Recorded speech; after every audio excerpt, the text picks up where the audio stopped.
Here we are in the castle Veliki Tabor in Croatia, Zagorje, near the Slovenian-Croatian border.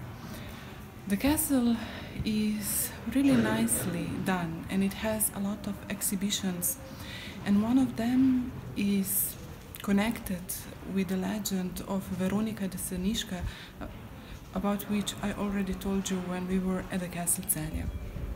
And this legend here is saying that Veronika Jeseniška is from the village near this castle, and that Friedrich saw her here and fell in love with her immediately. They got married and they even had a son, but Hermann, the father, wasn't happy, so he accused Veronika to be a witch and killed her right here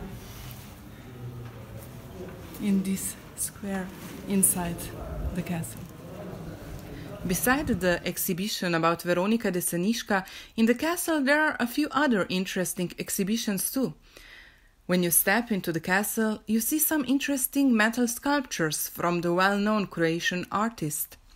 And when you get into the main castle yard, you'll find interesting exhibits from history, like coaches and wells. The museum itself extends on 3 floors, and when you walk through them, the history of the castle from the 1400s until today is revealed in front of your eyes. As we walked through the castle, you could see that its history is presented from 1500s till today, so a lot of history alive here. I would say this castle is definitely worth a visit, and I give them 4.5 of 6.